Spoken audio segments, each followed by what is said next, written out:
Hello everyone and welcome to Walford Weekly Podcast. To quote Capaldi Potts on Twitter, Chantel's aftermath, Leo's murder and whatever Jags' arc is are probably the three weakest storyline of 2020, so an entire week of them isn't ideal. And that's what we're here to talk about. It is indeed. I thought that basically hit the nail on the head, that tweet that came to us yesterday. I thought it was perfect. I thought it summed up nicely what our show will be about. The truth will out. The truth will out. And we're going to be positive this week, aren't we? We're going to be we're going to start off positive this week. We're going to be much happier and much more open to what EastEnders are maybe experimenting with and trying. Well, it's good. Jags is leaving. I mean, we're happy with that. Happy with that. That's good news. Habiba got more than one line, although the dialogue wasn't up to scratch, but she was there. But it was nice to see the actress actually doing some acting. Danny Dyer was acting. Yeah. So that was good. Danny Dyer was doing his Danny Dyer. Everyone knowing and talking about Rainie's pregnancy was really good, and Callum being happy that he's going to be an uncle. That's unfair. Oh, straight that away. Didn't happen, did it? No, you can't start that straight away. Listen, Rainie made a point of saying that she wanted to keep it a secret, so no one on the square knows other than her and Stuart. So barely they know. Well, the audience barely know. Well, we know. There's a lot of talk about it, how Rainie couldn't have children, now can have children. There's obviously going to be a little story later on down the line. Are they on a honeymoon, do you think? Well, I guess so. There's going to be a story down the line where they it gets leaked bit by bit by bit, and it doesn't get to the person who's most important and should have known from the start, which is Callum, and then Callum will have a bit of a moan about it, and perhaps that will push him more toward being a Mitchell or something like that. But if they are on honeymoon, I don't think they can go abroad. Not just the cost of it, but obviously COVID-19. Ruby and Martin did. Yeah, but Ruby and not Martin. She's got her money back now, hasn't she? Private jet. Yeah, Jean's putting it to one side for her, isn't she? Remember when they were talking about trying to get some money together to pay for the rent? Jean was like, nah, all the money that you owe for Ruby has gone straight back to her. So, and Stacey was fuming. But yeah, where do you think they've gone? Skegness? To visit Cora. You reckon they've gone to the job centre? No, Cora's got that little cafe now with Tanya. Oh yeah. They could have gone there. Yeah, maybe they went to visit there. Maybe they visited Pam to talk about the funeral parlour. Yeah. Pam and Les. Pam could have been. They live in Brighton now. I forget now. They've gone to a seaside Cornwall, town, isn't it? No, they've gone to a seaside town, haven't they? I thought Cornwall was a seaside town. Yeah, but not like a kind of like a seaside town with a pier kind of seaside, cockles and kiss me quick hats. Was it Black? I wish I could remember. Was it Clacton? Did they move to Clacton? No, it was something like Cornwall because it was all quaint. Stuart and Rainie could have gone to Clacton and played on the bumper cars. Maybe they did. The same bumper cars Pat played on. Well, they weren't there to be part of Chantel's funeral, so they must have been off. But they must have organised it and left it with Jay to kind of... Although Jay wasn't in his funeral attire. Maybe they didn't use Coker & Sons for the funeral. Oh, really? There are other companies out there. And obviously Gray may have seen it as a kind of a downgrade. Because every time the Coker & Sons name is attached to a funeral, something does tend to go wrong. Even a wedding, it went wrong. It used a Coker & Son car. Well, they did Pat Butcher's funeral and that was a roaring success. Yeah, but that was before they were known, wasn't it? They had Janine, Bianca... Ricky all come back for that. Roaring success. Yeah, but that wasn't down to Coker & Sons. Yeah, they didn't have their contact book open. It's like, well, he used to live on the square. Oh, yeah. Right, we're going to get with our stuff together, please, because it's spiralling already. The episodes that we're going to be talking about were airing between the 5th and 9th of October. I'm Ben, the host, and you are Alex, the co-host. Thank you. And we are here to discuss EastEnders in all its glory. Yeah, we are. And as I said at the top of the show, positive spin, positive vibes. I mean, the first shot of the week was incidental music. You're talking about Grey? I'm just talking in general. Because that was positive Thursday. Spy. No, the first shot, wasn't it? That was last week. There was still more incidental music. There was some incidental music this week, but that wasn't until the middle of the week. And that was with Grey. There was Heartbeats, not the song Heartbeat, sung by Nick Berry, but actual... thumping hearts to show the stress of Mick. Demon Headmaster vibes. No. The body. Nightmare vibes. No, Nightmare with a K. No, that guy gave me Demon Headmaster. Really? Because he had like big black dark eyes and it was all... Oh, what, the solicitor? Yeah. The one with the wig? The questioning guy. He was a really bad solicitor. Well, he was, though, wasn't he? Even Whitney kind of pulled him up and was like, what is anything you're talking about got to do with the case? Absolutely nothing. He was doing it with Mick as well. I know. There's a lot to talk about that later. But it had nothing to do with the case. It was just him kind of just repeating the stories for anyone who hadn't watched EastEnders for the last 6 months. He basically watched, like... Do you remember the boat party you had in March? For the 35th anniversary of EastEnders. No, he was basically just reading Whitney's Wikipedia page, wasn't he? Because somehow he knew about Mick and Whitney's one kiss that happened. So it's very odd. But we'll talk about that later.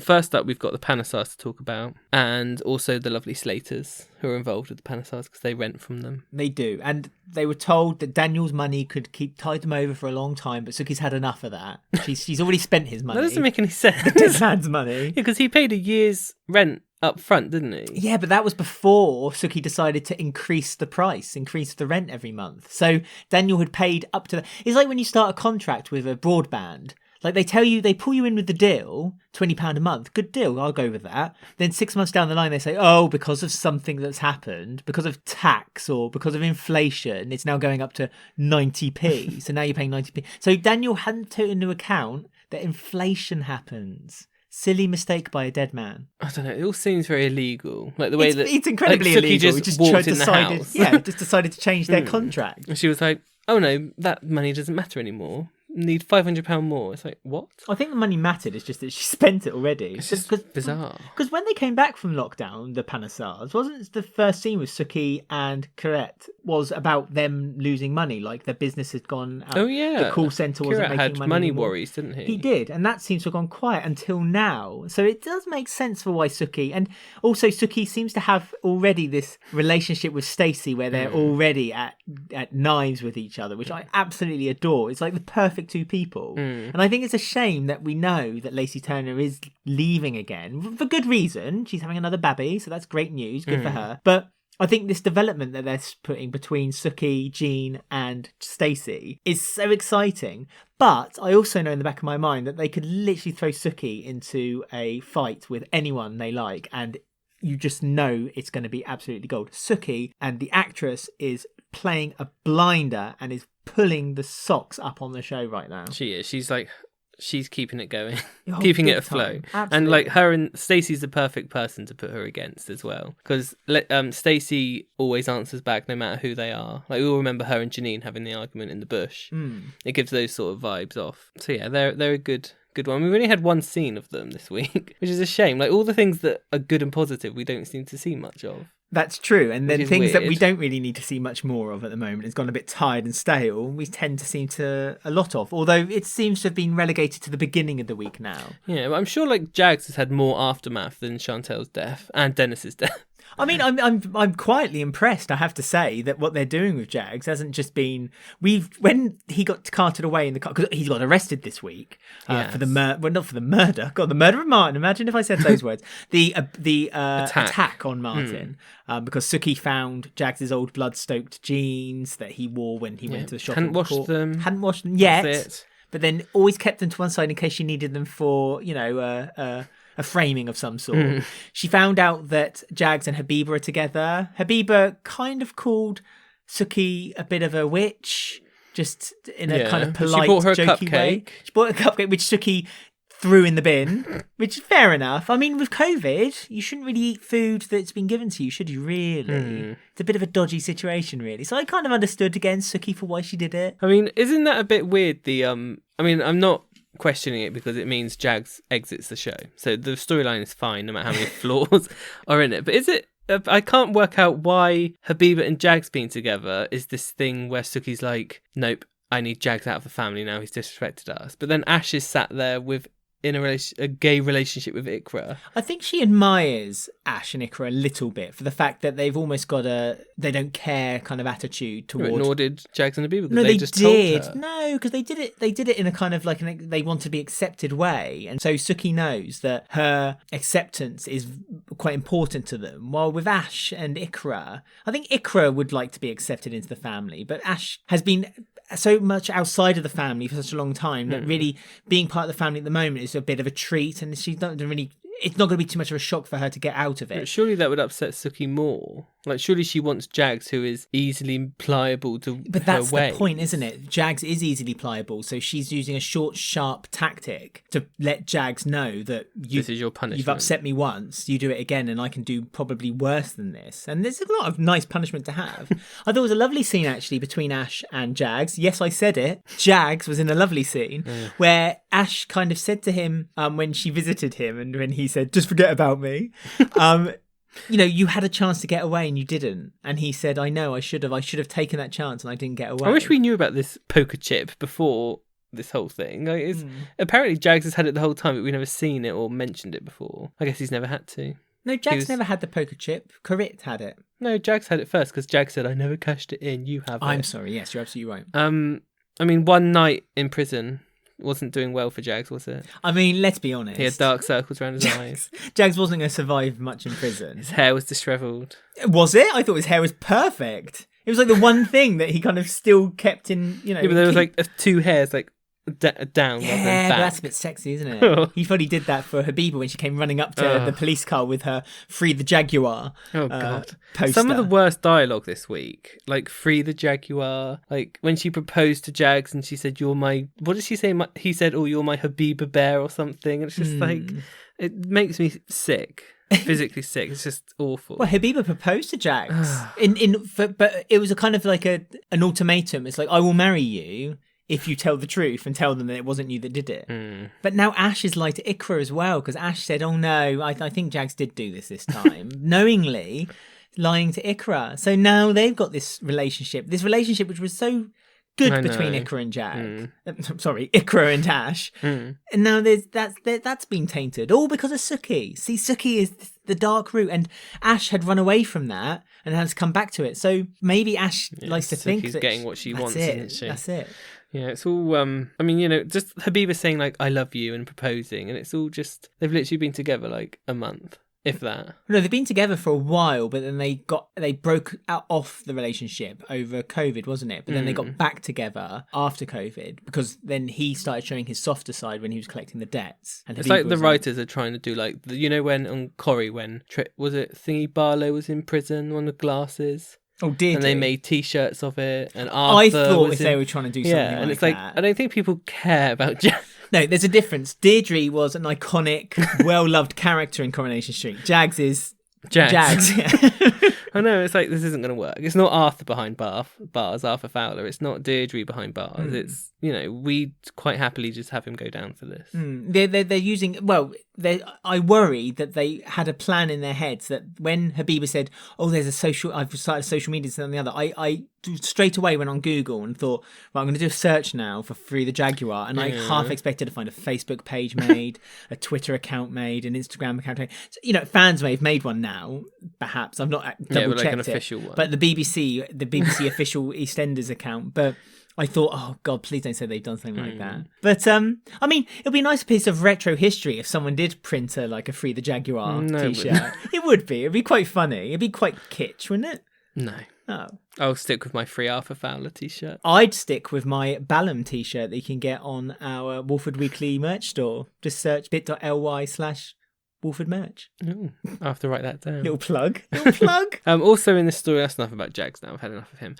We also had Kush, because obviously the rent was going up. We had a few scenes about his late night poker games that Jean listens into. Well, yeah, first of all, she said, I can hear you at night making a lot of noise, which again was a worrying thing for Jean to say. I'm presuming it was meant to be implied in the kind of Benny Hill style humour. But yeah, no, he's got a gambling habit, like every Asian man before him on EastEnders. I know, such like a trope, like Ali Osmond and Sanjay. Masood had that storyline, but it was dropped quickly, so that didn't quite count. But yeah, it's all a bit. I mean, they did announce that Dawood is leaving the show. Yep. One of the best male actors, one of the best male characters in that age range. Great story with him and Kat as well. We loved him when he was with Denise. Yep. And Shabnam, one of the greatest storylines of modern EastEnders. His mum, Carmel. There's no more ties for her now. It's just awful that they've decided to end his character. They said he's come to a natural end. It's like, Phil Mitchell's literally on the show still. Don't give me that line. I mean, Jags has come to a natural end. Jags came to a natural end when he kidnapped Lola on his first episode. Oh, I was about to say his first week then. But yeah, I mean, it's just not good news, basically. Jake Woods was surprising, but kind of like, I kind of see that Max has run his course, but Kush has not. And they've got so little characters in that age range, like good male characters who haven't been ruined one way or another, and now they've decided, like, it wasn't his choice to leave either. Right. Like, they've decided the end of Kush, so it's just seems stupid. And they haven't said the door's left open either. Why? Which means like, oh, another death. What's this, number 7 or 8 in the Johnson era? So that'd be the 7th, yeah. Unless someone dies before him. Hollyoaks! Sorry. Gosh, I must get that checked. So yeah, it's just not good, I feel. It's just, there's plenty more dead wood in the cast above Davood to act. But the problem is that with some of the dead wood, and again, this may cause a bit of a controversy with people, but with some of the dead wood, they're almost protected by their own publicity. Does that make sense? Could do. Very cryptic. So they're no names. I'm not going to drop names, but I feel that there's some actors that are almost protected because of who they are, but also because if they were to do it, there's the threat of a rebellion. Right. There you go. That's what I'm going to say. Depending what family they're in and stuff. Family. I'm not saying everything. I'm not saying anything else. I'm just saying that there are characters in there that have genuinely run their course and don't necessarily have to go and never come back, but could be pulled to one side for a little bit. Yeah, well, that's the thing. Even with like them announcing Cush's exit, okay, it's not great, but the fact that they said this comes as a result of a storyline we want to tell, and they didn't say the door will be left open. It's like, well, why are you killing him? But there is always a possibility that this was always meant to be happening with Cush, and this was from the moment he started on the soap. This was meant to be his story arc. This was always planned. It's just, if they kill him, I'm going to be so annoyed, and we're pretty sure it's going to be a male suicide storyline because it's Kate Oates, and that's just. Oh, it's just awful. But do you think they would do a male suicide story when they've done one so recently with Sean Slater? Yeah, but he didn't actually. So you think this is going to be the full? Yeah, because they did it with Bex as well, and Sharon attempted after Dennis. She was going to take those pills, wasn't she? Yeah. But it's very Kate Oatesy. I can't see. It's obviously going to be a gambling storyline. He's leaving in 2021. He's going to be racked with debt. Is he going to see no way out? Well, he's playing some high stakes games already because you saw him on his phone playing this casino game. £500. £500. Be on Suki's hands as well, won't it? Suki's hands? Well, it's the reason he's in this debt is because she's put the rent up and he's trying to make way for the Slaters. Yeah, but that was a big debt. That wasn't a debt that was unnecessarily high. He didn't need to bet that high. You'll probably find out that he'll load up the app of the poker game and like there'll be this tiny little logo in the bottom right corner of Panesar Industries, and you find out that it was Suki's plan all along. Yeah, it's her casino. Yeah, Suki's casino. But that's bad news that we have. We didn't talk about it last week. Someone mentioned it, so we thought we'd discuss our feelings on it. But not good. It came up again this week. Not good. It's just a big shame that with Davood, they're not seemingly letting him back into it. I would strongly reconsider that choice, EastEnders, because I don't think there's plenty of time. They said it's 2021 is happening. They've just filmed the Christmas episodes. Mm-hmm. They're probably in January time now. Don't do it. Don't do it. It's not worth. You've seen it's not worth it with Dennis. No. It's not worth it with Daniel. It's not worth it with Leo. It's not worth it with Mel. It's not worth it with Hunter, and it's not been worth it with Chantal. So there's a track record here. Don't do it. Just don't kill him. For any other reason, a death is meant to be, as I've said in a podcast in the past, a death is meant to be a shocking end to a long-term storyline, not just there just to pull in a rating for a one episode. Mm-hmm. So please don't do it. It's just ridiculous. But I'm going to move on now because I'm getting too annoyed. Oh dear. Well, what are we talking about next? Ben and Callum and Phil and the police, Walford police. Yes. They're evil, apparently. Walford police are, because they're now blackmailing Callum as well. There's blackmail from the police force. Oh, no. They always like to paint the police force as dodgy. It's like the NHS, isn't it? It's like the NHS are inept and can't do their job properly. The police force are dodgy and always corrupt. Taking backhanders. Yeah. Yeah. I'm going to have to refresh my memory of this storyline because every time it comes on, a lot this week, more than any week in recent history, I've been on my phone more than actually watching the show. And like the stuff this week with Callum and the police is just... What have you been doing on your phone? This is new to me. Have you been gambling? On Twitter. Yeah. I'm leaving Walford Weekly in 2021. Excellent. The door's not been left open for you, just so you know. I've shut the door myself. I don't even know what's going on. But he's basically blackmailing Callum because he wants to find... Like, Callum didn't want to find stuff out about Phil now because he thinks he's a good granddad. Yeah. And the policeman was like, well, I'm going to get you in trouble then because we've got you on camera beating up Danny, who's gone underground. No one knows where Danny is. But still has contact with Phil. I know. So it's like they're friends. This relationship between Phil and Danny is a very, very strained one. I can't imagine they send each other Christmas cards every year. I mean, obviously he's coming back for Christmas, I imagine, for a warehouse and like a police hostage situation, and maybe this guy blackmailing Callum will get in the line of fire and Danny and the policeman will both be killed off or something. D.I. Gaffney. Yeah, maybe both of them will, and Callum will be the hero. He saved the Mitchells, he saved the police force, he's got a promotion, takes his job. He no longer needs to go to incidents anymore where there's car crashes that upset Callum.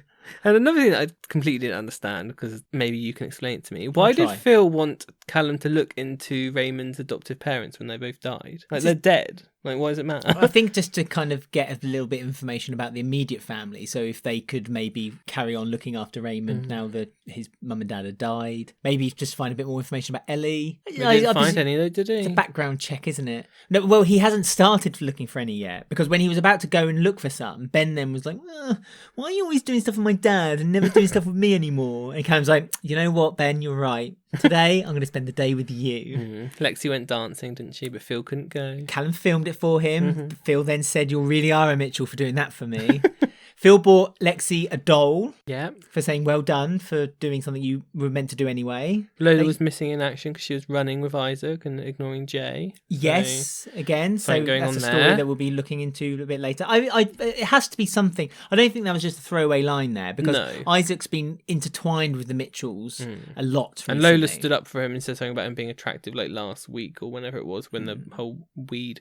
Oh yeah, when Phil was a grass, yeah. And obviously on the lowdown thing they did on social media, there was that weird hint of Jay and Honey like getting together. So is Jay and Honey going to fall into each other's arms because Lola's gone off with Isaac and Billy's with Karen? Well, there was that one scene when Billy was invited to have a movie night with Jay and Honey, remember? Very snuggled up. Yeah, Jay and Honey were like, oh, come on, join in. And Billy was like, no, it's okay. Because then Karen came back. Again, we'll talk about that a bit later. But so Jay and Honey must be having lots of like movie nights together with... It's a bit weird. With the kids. Like, didn't Billy and Honey kind of bring up Jay? Like in a weird... No, not bring him up, but like she's kind of like a mother figure to him. Billy brought up Jay. And then Honey was kind of there as well. Yeah, so it's a bit like weird. I don't think they've got that relation. Although Honey does obviously have a very close relationship with Jay because she got really upset when Jay was dealing the drugs in the house. Oh yeah, but she wouldn't let him in because he was on the paedophile list or whatever it was. That's another thing, yeah. So it's all very odd. She's like, come on over, I need help with my kids. Let's watch an 18 film together. And her bulimia storyline seems to just disappeared, which is Visit annoying to, what's her mum, was it her aunt? Her aunt, yeah. There you go, sort her out. Good. That's a shame because it's like, again, it's like a really good, that was a really good storyline. It was something that's quite new and unique to EastEnders. And it's just, that's gone. I mean, it would be nice if they could at least kind of show her struggle. Yeah. Because it's like anything that's it's not an addiction, but you know what I mean. It's like alcoholism or drug taking. You know, it's always going to be there with you. You'll never shake the wolf from the door. It's always going to be there, you know, in your consciousness. And so she's always going to have that. And she had it before now as well. She had it when she was a model. She mentioned it. So, I mean, I'd like them to kind of just explore it or at least mention it, at least explain it away so that we know that it's happened rather than, again, expecting us to kind of have searched it up ourselves on a social media site. Like when they were saying, we'll watch a movie with Jay. Jay could have said, oh yeah, I'll get the popcorn in. Do you want anything? She could have said, oh no. Just like a little thing like that. So it's like, okay, there is still something there. Yeah. But we didn't get it. Series 2. Right. Next up, we got the Carters. Big revelations. Mick's past may have been rewritten in history. Dominic Treadwell Collins is spinning. Yes. Fuming. He wrote that backstory with no gaps in it.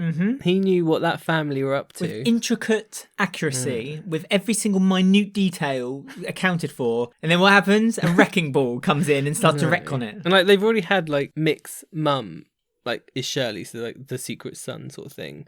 And now like Mick apparently has this secret daughter he didn't know about. So he's the secret dad for a child of his own. Which I guess, okay, fine. That's quite clever. But when did it happen? It's all very odd. Well, Mick's always been writing to this Katie. Katie used to being send her letters. Frankie's mum. Yes. Yeah, so Frankie's mum, Katie, used to always receive letters from Mick, but Mick never really wanted anything to do with her other than that kind of contact. And so she suddenly stopped, didn't she? She suddenly stopped. Coincidentally, it was about 9 months after they first started writing to one another, and Mick didn't think anything of it, and then got together with Linda. And that, well, hang on, did he meet Katie before Linda, or was it during when he was together with Linda? That's what I mean, because the whole thing of the Carters is that Mick and Linda's first time and only time being with each other. They met at school. That was like a big thing yeah. with it. She didn't finish her exams because she was pregnant with Lee. Was that her GCSEs? Yeah. Mm-hmm. So Lee is 27. Mick and Linda are both 44, 45. Right. I don't know how old's Frankie meant to be. She doesn't... Is Frankie, she older than in her Lee? Early 20s. That's what I thought. I thought she was like 22, 21. Maybe she just slathers on that oil of Ulay every morning. Kathy. That's why Kathy hired her. Maybe she's Kathy's daughter. Imagine if that's the revelation. Oh, I said it was someone on the square. I didn't say who it was. Kathy's your mum.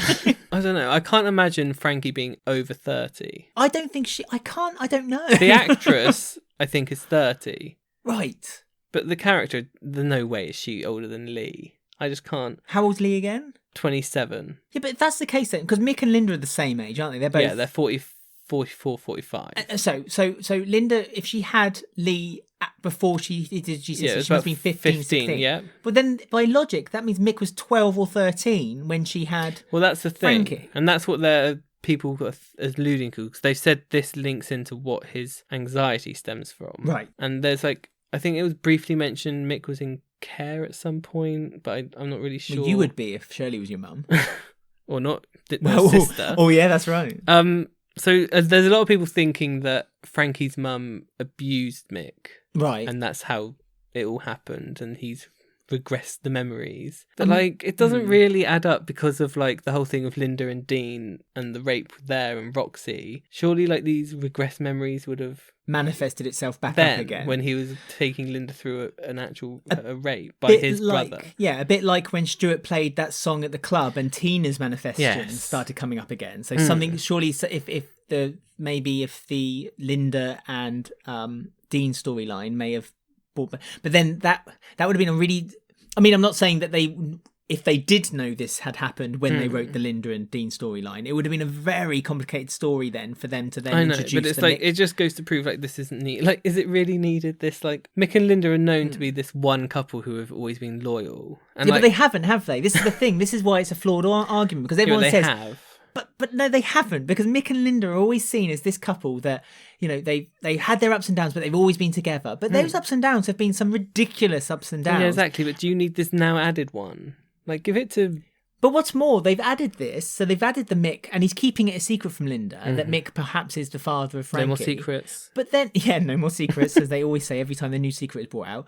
But Linda is now... but they're also now mixing in the story where Max and Linda have kissed one another, making the pot even more stirred and even more messy and undrinkable for us to take in as an audience. It's like they're throwing everything at the wall and trying to find what sticks. Yeah, it's just annoying because you can take a bit of rewriting of characters' histories. Take Pat Butcher, for example. Her history is just ridiculous, but you can take bits of it. Got rid of our kids.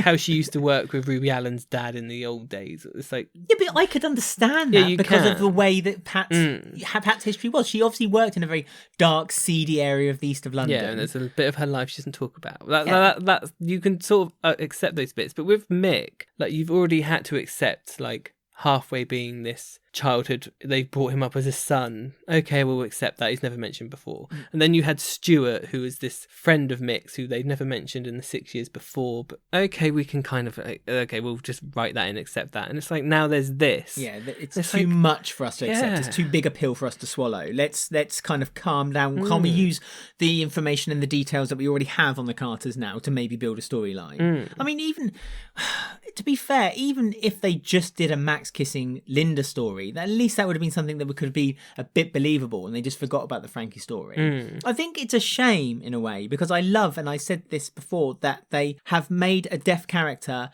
story, not about her being deaf. That's the thing. I like the character. I like this. I actually the story's enjoyable. I like Frankie. I love the actress who plays Frankie. I like that, as I say, she's got this story which is different. It's not basically all about her disability, and it's all in mystery, and there's lots of twists and things. I'm just upset that it's Mick's daughter. Could they not have done it with someone like Billy? Like, it would have been, don't you think that something like Billy was in Care? Yeah. And he's a really good actor, and he hasn't had anything to sink his teeth into.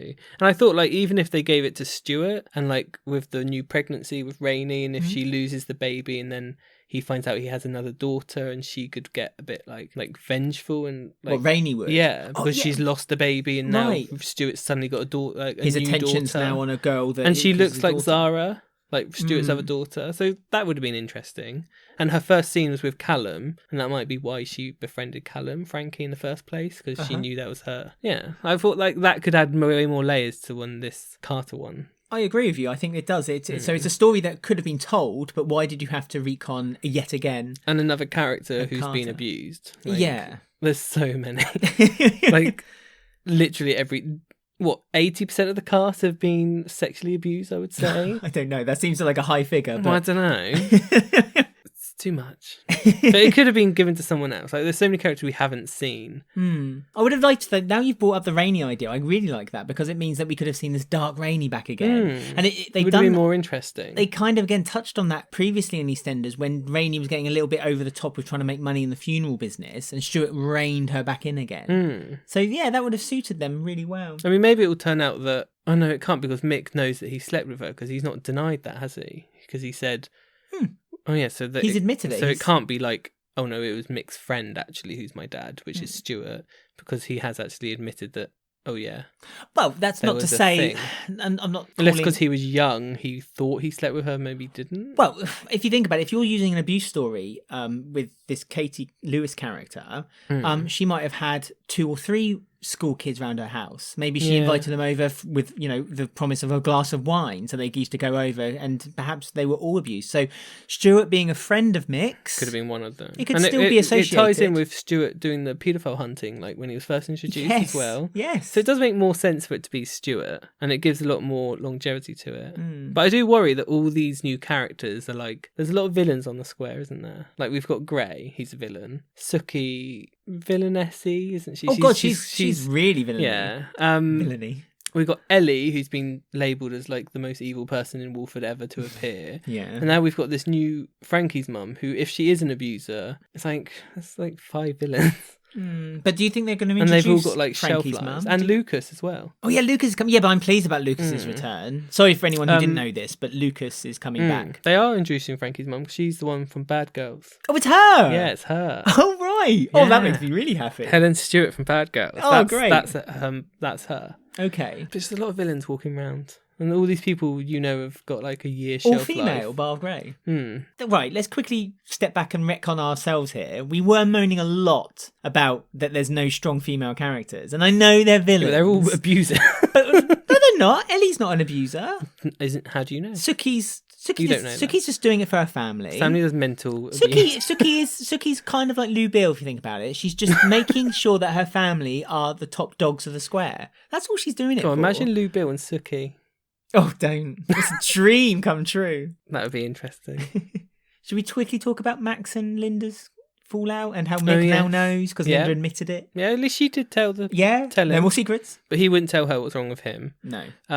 Max was like, I don't want it to spoil our friendship, and he made a curry and put a penny on. He was right in, wasn't he? A Thai curry, Might as well put Mick's underwear and slippers on while it was at it. He really was putting his feet under the table, wasn't he? Yeah, he was. And he then said, actually, it wasn't just friends. After they settled it and it was all normal again, and then he had to add that in, actually I quite liked it and I would go with you if I could. Yeah, if I had a chance, I would. Yeah. So, thanks Max for adding that layer. So yeah, I think it's interesting that they're adding a kind of for me, they're starting to add a bit of a hit list, because we talked about Ian Bill's hit list. They seem to be adding a hit list for Max as well.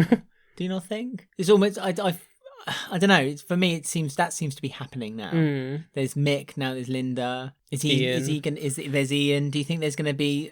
I don't, because we know that Max is leaving as well. Mm. So maybe we were too quick to jump on the, oh, who did what to Ian storyline, and perhaps we should be looking more toward the, oh, who's done what to Max storyline. Yeah, the door's left open for Max. Yes, well.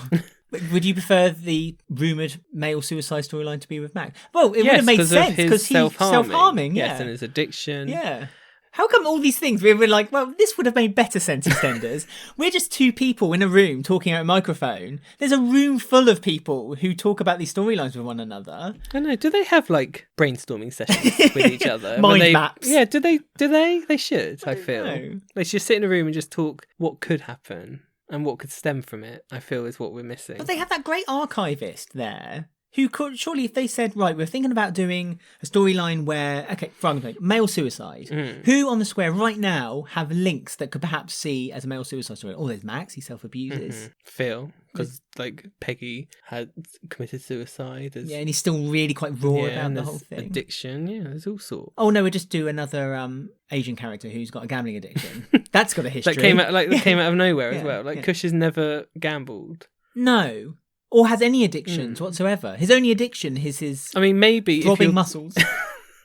Something else was throbbing. Maybe a sex addiction with Kush they could have done. I don't think they'd be allowed to do that on an early evening show. Because it goes out at 7:30. So they could still have a sex addiction. Well, if you're going to do sex addiction... do it with Max. Do it with Max again. Or Kat and Kush. They both, like, do you know what I mean? There's a lot of other opportunities. Oh, yeah, to be fair, Kat would has a very dark history too, which they touched on again with the whole taxi storyline. It just feels like they think of a storyline and just give it to whoever, and they don't think, like, who would actually fit. They have one of those wheels that go, and then they decide, oh, this one's going to do it. It's very, very bizarre. But that spiraled into all sorts. What were we talking about? We were talking about the cars. Now we're going to go on to the final storyline, which was Whitney, Gray, Chantel's funeral off screen. But at least was used for story purposes. So you can't there be was too music, angry. though. There was music, but you can't be too upset. Because but... for the situation that we're in, we did say we're going to give them a bit of a pass if they don't show the funeral this week. No, I'm not doing that pass anymore because they've said a quote saying the reason we went off for 3 months is because we could do the storylines that we were going to do anyway. And they're not exactly putting masks on people, so they're not actually talking about COVID, really, are they? So I don't give them their pass. Yes, but I think you've got to do it as in, the reason why there's not been a big funeral was because there is COVID happening. And I do appreciate what you're saying. In fact, this is something I want to kill someone then. Well, they knew they were going to do this. This was her story from the moment they signed her up. A bit like Jags and his story. And give them the benefit of the doubt on this one. They did have a very small congregation. You could see that not a lot of people went to the funeral. It was very much just immediate family only. They even had that line where Keegan said to Kheerat that you are not welcome. Put your flowers down and go, even though he wanted to go to the funeral, and he did. I like Keegan's hair. Okay, this is what you took out of the story, was it? So Chantel's funeral, 2020, Ben Andrews. I liked Keegan's hair. Curly Queen. He's taking Chantel's role, isn't he? Place as the Curly Queen. All right. I liked his hair, but I like that Tiff is, on a serious note, I like that Tiff has taken almost like a caring motherly role for Keegan, that she's realised that even though she's younger than him, but do you not see what I'm she's a butcher. But do you not see what I mean? It's like women, let's be honest with you, women are the stronger sex. Especially on EastEnders. Oh, especially in EastEnders. So Tiffany should be there, the one who's caring for Keegan, the one who should be looking after him and making sure that he's going down the right path. And I love that there was an actual open line where she said, I can't remember who she said it to, but she said it to Whitney probably, yeah. because she said, good luck with the case, the court case. I wish I could be there. However, I need to be here for Keegan today. And I thought that was perfect. Perfect. Yeah, but you know what I mean? It's like She's almost if this was the 1950s, she would have been there with an apron on, curlers in her hair, and a rolling pin in her hand. You know, she would be there. She'd be there, ready to look after Keegan, but not in a misogynistic. She should be at home out of the oven making him dinner every night. Because she cares for him. But she's grown up a bit over lockdown. Yeah. His story been dropped? His like racism storyline with the police. There's not one mention, is there? Didn't they sum it up? I think they summed it up just before the end because he got. Well, the end. Yeah. Racism cured. Yeah, the world is a better place. COVID. Yeah. They did do that because they said, like, in news, like, no storylines being dropped. But, like, the Ben's hearing was, the racism one was. Well, Ben's hearing Sonia's is almost like sonar now. You can hear from, like, a million miles away. He's like Batfink. So there's been a few dropped. But, you know, we had Whitney's case, which wasn't dropped, which probably should have been one that was, I feel. Like, they should have just done this case off screen. But they couldn't have done it. This is the off thing. screen. They can't have done it Just off do screen. it off screen. They can't. On Zoom. Yeah, but they did do it in Zoom. Yeah, but that off was, screen. That was quite good. You have to admit, that was quite clever that they remembered that, like, because in the UK, anyone outside the UK might not know this, but court cases are happening, but they're being broadcast to cinemas. And so the jury, because the cinemas are quite large, then they can have 12 people sitting in a cinema with the 2 meter gap between one another. So, you know, that was quite good. I quite like that. Yeah, but they were all like makeup artists and Really? They weren't actors. Yeah, Why weren't we asked? Well, there was one on there because they put on Twitter like who each person was. One was competition winner. What competition's this? I've never seen a competition. Why were we not entered in this competition? Well, I would have entered if I knew what it was. I mean, EastEnders. What competition was this? we have slagged off the show for 5 weeks. No, we haven't. We 3 praised the weeks. show. The last couple of weeks. We haven't slagged it off. No. But at the time of that recording, we were praising it. Absolutely. And I want to emphasise this fact that we do not slag the show off. We love the show. We love EastEnders, but we're very critical of it because We're of like that Suki. love. We are. We get the cupcake, which is a week's worth of EastEnders, and we throw it in the bin. You know, we're Suki. We want EastEnders to be Kheerat, but it's currently Jags. Well, at the moment, we're putting Jags in prison so that we're able to get more Kheerat and Vinny and Ash and Iqra and Habiba. Nah, I've gone off Habiba.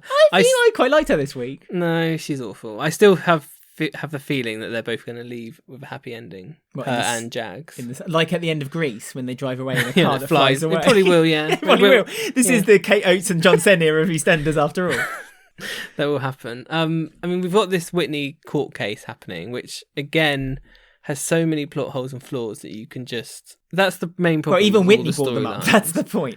Yeah, but like so many pitfalls. Even Whitney told us what they were. It's just so stupid. Like how he was going at her about her past relationships and like, oh, you had a relationship with Whitney, and he said it to Mick, and it's like they kissed in a car and they kissed in a hospital. Linda knows and Denise knows. Like, how does this random judge know?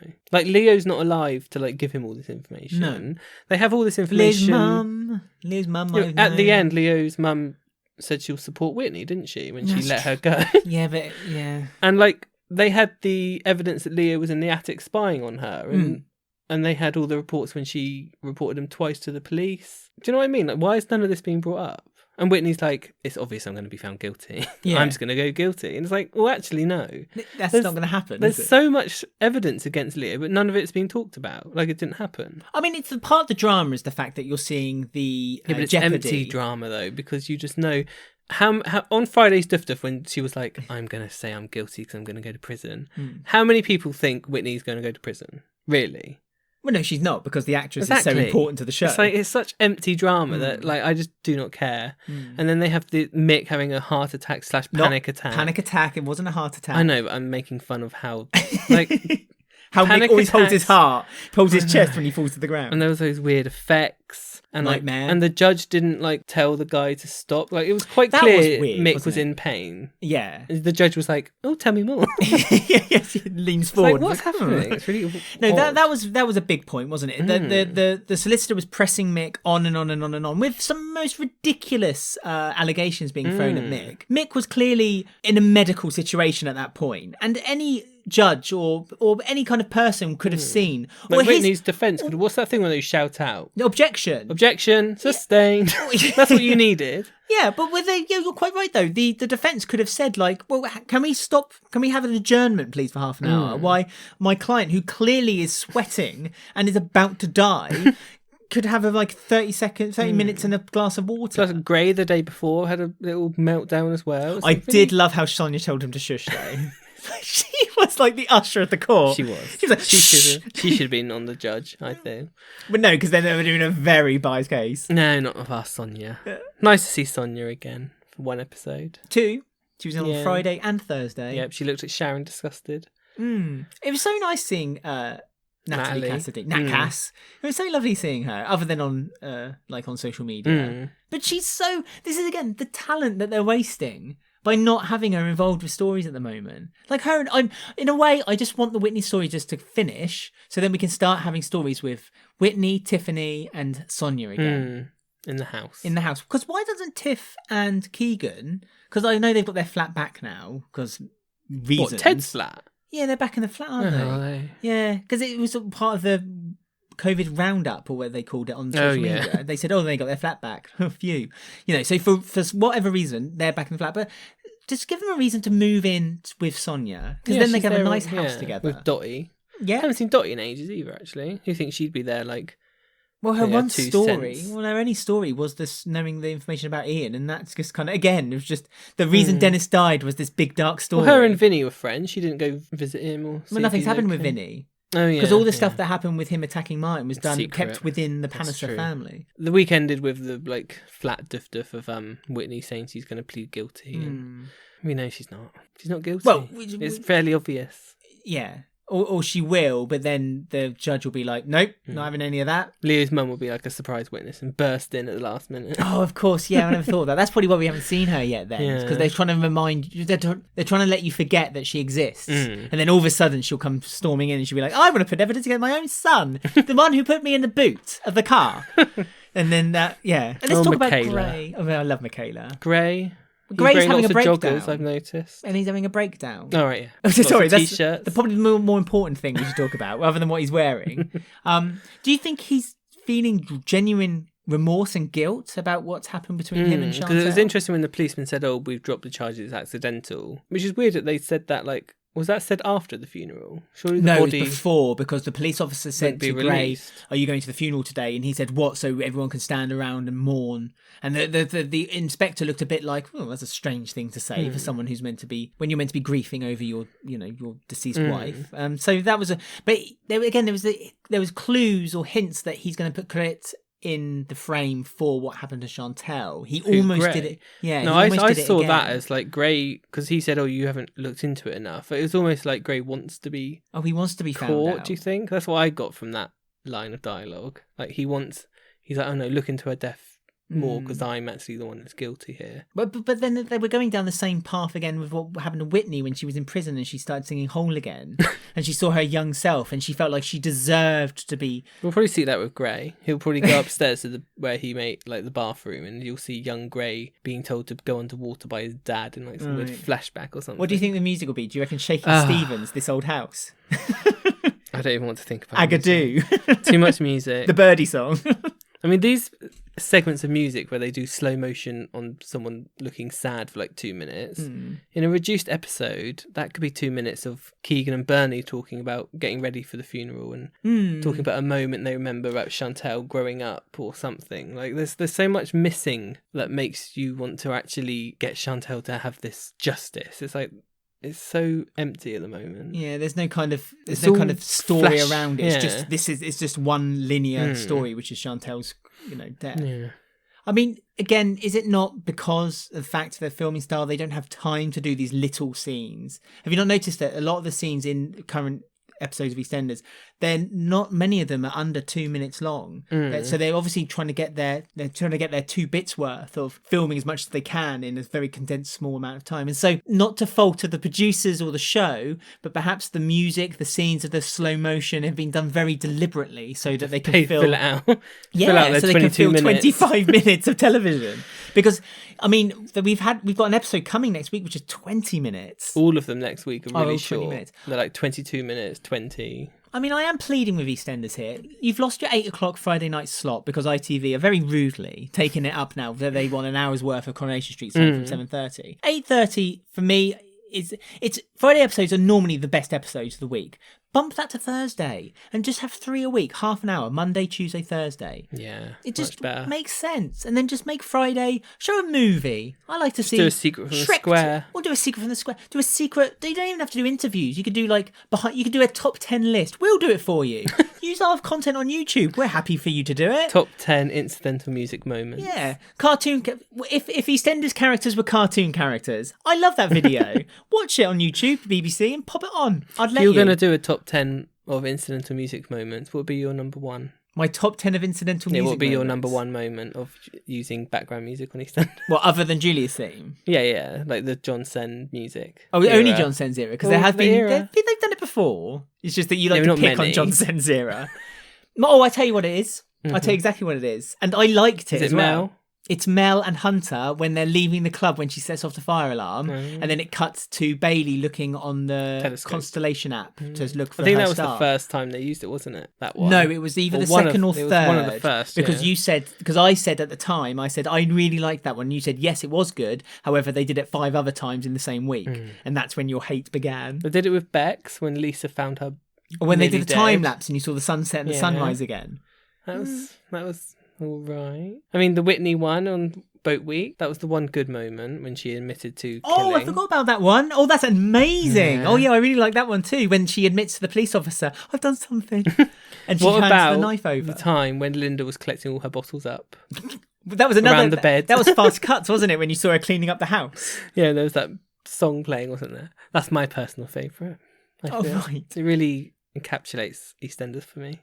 This is a shout out, a genuine shout out now to people. Can you tell us on Twitter, Facebook, or Instagram? Just search Walford Weekly Podcast, and don't forget to follow us and subscribe. What were your favourite incidental music moments of the John Sen, Kate Oates era of EastEnders? And I might put together a video and discussing them as well. And we told you ours. What are yours? We genuinely would love to know. Genuinely would love to know. Favourite and least favourite. Yeah, do your favourite and least favourite, and we'll total up the votes. I probably won't be enough, but I'll put them in a video anyway. Right. Watch this space. Okay, so we're going to go on to Not One's Gossip now and hear what everyone thought of this week's episodes. You know me, I ain't one to gossip. Yes, it's that time at the end of the show where we read out your comments on our social medias. I barely just mentioned it, but I might mention it one more time. Perhaps again at the end. But for now, follow us on Twitter, Instagram and Facebook. Just search for Walford Weekly or Walford Weekly Podcast and click to join or subscribe to us. Or follow us. Or follow us, like us. Or mute us. Yeah. Or block us. us. Yeah. Whatever you prefer. We're not fussed, and nor should you be. What happens if you block yourself on Twitter? I don't think you can you? Because then you wouldn't be able to get into your own account. That account would forever be unusable. Okay. Try it. People who hate themselves, they block themselves.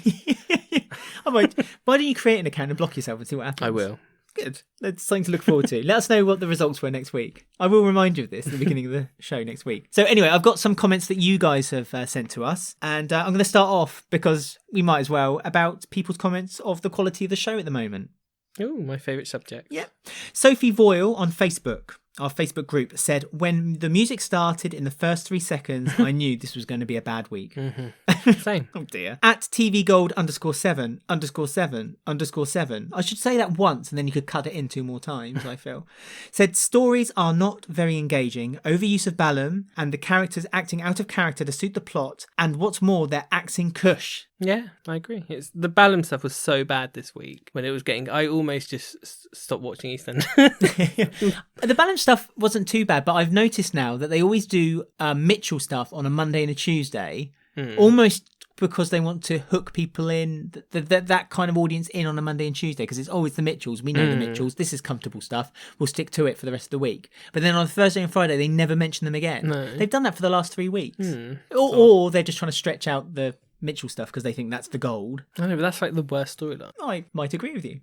Where's Denise? No Denise this week. Denise's absence was noted. Bring Parish back. Stephen Cabo Brody on Facebook said, it seems like the producers think the shorter episodes need to be packed with more going on, but the result is that there's less impact throughout. That was on was it Thursdays where it just felt really random? Like there was just thousands of scenes splodged together, and there was no coherency. Yeah, it was just like, what is happening? I think it was Thursdays, wasn't it, where it was like that? I think you're right. I think because I remember on Thursday's episode, kind of sitting back a bit deflated and said, "Well, that was something." Yeah. What other podcast can we make?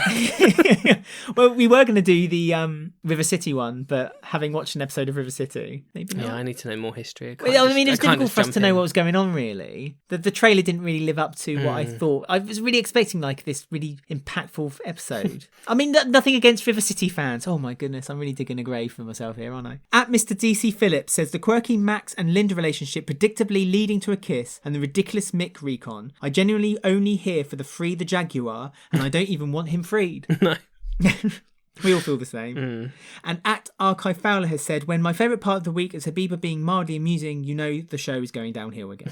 I hated her line when she said to Jags, don't worry, Habiba PI will do it for you. Oh, and it's like, that's so cringy. Like, she said that once to, was it No, was it, she was investigating Ian for Rainey. That was it. And Max found out. And it's like, why are you saying that? It's so cringy. That's how the whole story... It's so, like, self-aware, but, like, not in a good way. Like, the show. I hated that. But I mean, at least they're retrospectively looking at something that had happened in the past. I know, but it's like, it's so like the viewer will know that, wink wink, not like Jags would understand what she was going on about. Do you know what I mean? So it was Jags, too Jags probably wouldn't have known that. It was like winking to us watching it. It's like, Shall we pass me the sick bowl.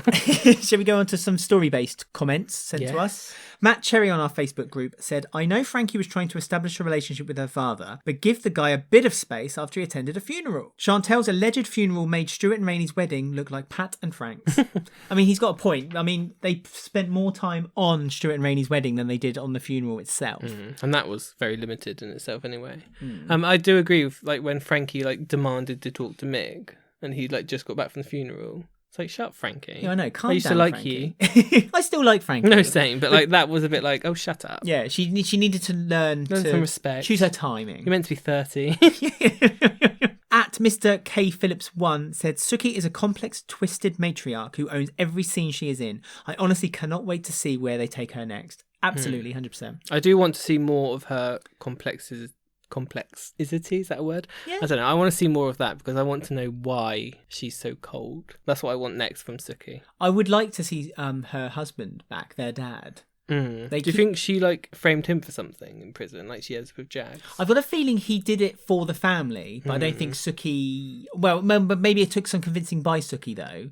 And perhaps when he returns, Suki said, I convinced you to go to prison once, so I can convince you to do it again, or something like that. I don't think it was something he outright did. I think it's something him and Suki did, but he decided to take the hit so Suki could hang around, because Suki clearly is the one who holds the family together. They could do a really dark storyline, like that show we watched, Honor. They could get him to do an honour killing of Ash, because she's with Iqra when he's out of prison. That'd be dark. EastEnders late, maybe. Again, I can't see them doing that at 7:30 at night. Well, but I love the idea. 14-year-old boy in a boat. That's true. But that was accidental. Yeah. But like, that could be really dark. Honor was a TV show on ITV, by the way. Yes, about an honour killing. But that could work with that family. Well, I mean, you're right. But then that would end the Panesar family. So in a way, well, that would end Suki, I should say. So in a way, no. Yeah, but the dad could don't do it. that. Yeah, but and then Kheerat knows about it. But that would make Suki so dark. Like, Suki is dark. Suki might not know, though. It might just be... No, Suki would know. Suki would have part of it. Of course she would. Of course she would. But I'm still gunning for the Panesars to have the Vic. Just saying it. I said it here first. Talking about Suki, at Cardigan Suki on Twitter said, great to see Honey and Sonia again. Hope there's more in store for them later on. I think that was Sonia's one and only scene she's filmed. She's got a fringe now, so she has to have 5 weeks off for that. Because to change her hairstyle. I suppose they can't do the haircut like happening because of the whole COVID thing. Well, I don't know. Denise's is open, isn't it? Is it back open? No, it's not.